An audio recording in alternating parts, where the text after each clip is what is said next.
Hello दोस्तों, कैसे हैं आप लोग। उम्मीद करते हैं अच्छे हैं और अब तो बड़ी अच्छी खासी चल रही है। तो आज हम लोग गौतम बुद्ध बौद्ध धर्म से जानेंगे। ये बौद्ध धर्म का पार्ट 2 है। पार्ट 1 मैंने ऑलरेडी बना दिया है, आप प्ले लिस्ट में जाके देख सकते हैं। तो आज हम लोग पार्ट 2 में बौद्ध धर्म में जो विभाजन हुआ है, बौद्ध धर्म में कौन कौन से विभाजन हुए थे, हीन यान महायान और उसके बौद्ध संगीतियों के बारे में आज विभिन्न प्रकार के बौद्ध धर्म से संबंधित क्वेश्चनों एवं थ्योरी को जानेंगे। तो चलिए शुरू करते हैं पार्ट 2। सर्वप्रथम बौद्ध धर्म से संबंधित बौद्ध संगीति को देख लेते हैं। बौद्ध संगीति सभा कौन कौन से हुए थे। तो इसमें 4 प्रकार की बौद्ध संगीति हुई थी। 4 बौद्ध संगीत हुई थी जो क्रमशः आप देख सकते हैं। 483 बीसी में, 383 बीसी में, 247 बीसी में और एक जो संगीत हुई थी बौद्ध संगीत, तो वो ईस्वी में हुई थी, मतलब 102 एडी में, मतलब ईस्वी की प्रथम शताब्दी में हुई थी। तो चलिए एक एक करके देख लेते हैं कि कौन से स्थान में हुई थी, राजा कौन थे और अध्यक्ष कौन थे। तो जो प्रथम बौद्ध संगीत हुई थी तो वो 483 बीसी और किस जगह पर हुई थी, राजगृह में। राजा कौन थे उस टाइम पे, अजातशत्रु। और अध्यक्ष कौन थे, महाकश्यप जो थे, तो वो अध्यक्ष थे उस टाइम पे। प्रथम बौद्ध संगीत के अध्यक्ष महाकश्यप। तो परीक्षाओं में डायरेक्ट पूछ सकता है, इससे विभिन्न प्रकार के क्वेश्चन पूछ सकता है आपको आपके प्रतियोगी परीक्षा में। तो ध्यान से इसको पढ़ लीजिएगा। द्वितीय जो दूसरा बौद्ध संगीत हुआ तो वो 383 बीसी में हुआ था और वैशाली में हुआ था। और उस समय राजा कौन थे, कालाशोक जो राजा थे तो कालाशोक थे। और अध्यक्ष कौन थे दूसरे बौद्ध संगीत के, तो सवाकामी। आपको ध्यान में रखना है। तृतीय जो बौद्ध संगीत हुई थी तो वो 247 बीसी में हुई थी और पाटलिपुत्र स्थान पे हुई थी। और उस समय राजा कौन थे, अशोक। और अध्यक्ष कौन थे तृतीय बौद्ध संगीत के, तो मोगलीपुत्र तिस्य जो थे वो अध्यक्ष थे तृतीय बौद्ध संगीत के। लास्ट देख लेते हैं, चौथा बौद्ध संगीत जो था तो वो 102 एडी, मतलब ईस्वी के प्रथम शताब्दी में। किस स्थान पर, कुंडल वन में। और राजा कौन थे उस टाइम पे, कनिष्क राजा थे।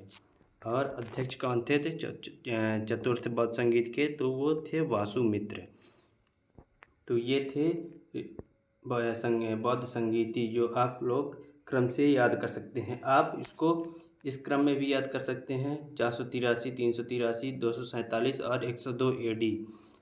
और इस क्रम में याद करेंगे तो आपको ज़्यादा सहूलियत रहेगी। एक बार आप सन को याद कर सकते हैं लगातार, उसके बाद स्थान को लगातार याद कर सकते हैं, उसके बाद राजा को, और अंत में अध्यक्ष को लाइन से याद कर सकते हैं, जिससे आपको याद करने में ज़्यादा मतलब सहूलियत रहेगी याद करने में। तो आप क्रम से याद भी कर सकते हैं। इस प्रकार से बौद्ध संगीत जी को हमने अच्छे से समझ लिया है। अब आगे की ओर हम बढ़ते हैं और अब देखते हैं कि बौद्ध धर्म में मतलब जो बौद्ध धर्म था तो वो 2 भागों में बँट गया था। तो चलिए देखते हैं कौन कौन से भाग थे। बौद्ध धर्म जो था तो 2 भागों में बँट चुका था। एक जो था तो हीनयान और दूसरा महायान। तो हीनयान और महायान में क्या अंतर है वो देख लेते हैं। हीनयान और महायान में क्या क्या अंतर थे। तो हीनयान और महायान की यहाँ पे मतलब अंतर देख लेते हैं, दोनों में क्या क्या अंतर थे, क्यों ये 2 भागों में बँट गए, उनके बारे में देखते हैं। तो इनका जो था तो ये हीनयान जो था तो बौद्ध धर्म का प्राचीन रूप है। प्राचीन रूप बौद्ध धर्म का था हीनयान। और जो महायान है वो नवीन रूप है। हीनयान में रूढ़िवादी लोग और परिवर्तन को ना मानने वाले, मतलब कि ये यही हीनयान के लोग ये मानते थे कि जो गौतम बुद्ध जो बता कर गए हैं वही सर्वमान्य है, वो परिवर्तन के लिए राजी नहीं थे। जबकि महायान के लोग इसमें परिवर्तन, समय के साथ परिवर्तन को मानते थे महायान के लोग। हीनयान में मूर्ति की पूजा का विरोध किया जाता था, मूर्ति पूजा का विरोध किया करते थे। जबकि महायान में मूर्ति पूजा में बौद्ध की मूर्ति बनाकर उनकी पूजा किया करते थे।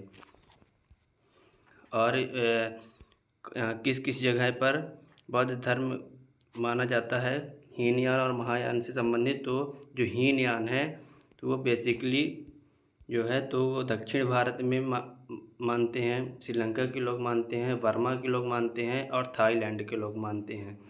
तो इनका प्रचार प्रसार जो था हीनयान बौद्ध धर्म में हीनयान जो शाखा थी, तो उनका जो प्रचार प्रसार था तो वो दक्षिण भारत में, श्रीलंका में, बर्मा में और थाईलैंड में था।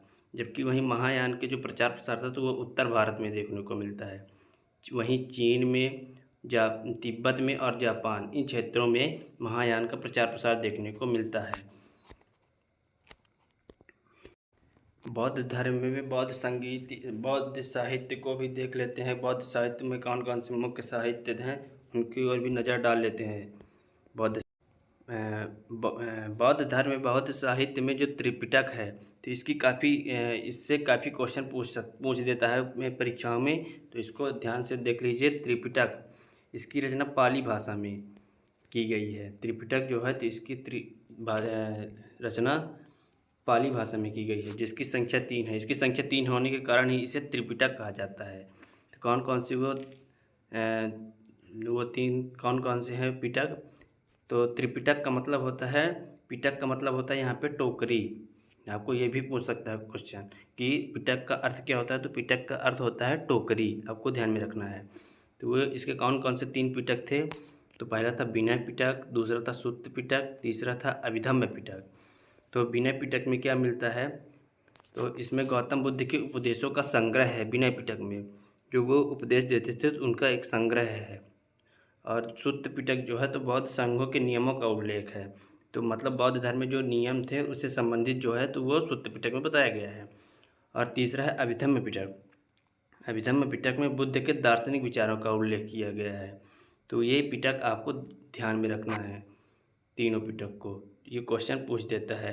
और आपको मैं बता चुका हूँ कि पिटक का मतलब होता है टोकरी, तो ये आपको ध्यान में रखना है। और अन्य बौद्ध साहित्य को देख लेते हैं। अन्य बौद्ध साहित्य कौन कौन से हैं? तो जातक कथाएँ, जातक कथाएँ एक बौद्ध साहित्य ही है। तो जातक कथाएँ, इसकी रचना पाली भाषा में की गई है, जिसकी संख्या 549 बताई गई है। इसमें बुद्ध के पुनर्जन्म के बारे में भी बताया गया है। पुनर्जन्म के बारे में बताया गया है इसमें जातक कथाएँ में। तो ये पूछ देता है क्वेश्चन कि बुद्ध के पुनर्जन्म की घटना किस बौद्ध साहित्य में बताया गया है? तो आपको ध्यान रखना है जातक कथाएँ जो साहित्य है उसमें बताया गया है।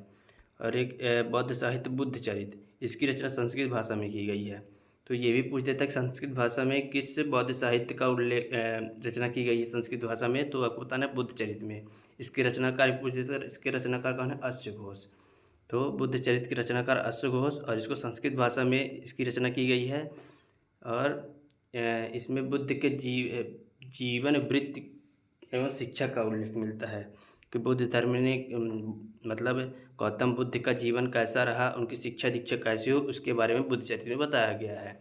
और एक लास्ट है बौद्ध साहित्य, आपको ध्यान में रखना है, लास्ट है बौद्ध साहित्य धम्मपद। धम्मपद जो है तो ये पाली भाषा में लिखा गया है। इसे बौद्धों का गीता कहा जाता है। मतलब जो गीता कहा जाता है, धम्मपद को गीता कहा जाता है। बौद्धों का गीता किसे कहा जाता है? धम्मपद को। तो आपको ये ध्यान में रखना है, क्योंकि यहीं से डायरेक्ट क्वेश्चन पूछता है आपके एग्ज़ाम में। तो यहाँ से हमारा बौद्ध धर्म का सीरीज़ ख़त्म होता है। आप लोग भी कमेंट करके फीडबैक ज़रूर दीजिएगा कि आपको पार्ट 1 और पार्ट 2 बौद्ध धर्म का कैसा लगा। अगर अच्छा लगा तो लाइक शेयर सब्सक्राइब जरूर करिएगा। अगले वीडियो में हम जैन धर्म के बारे में चर्चाएँ करेंगे। तो मिलते हैं अगले वीडियो में, तब तक के लिए धन्यवाद।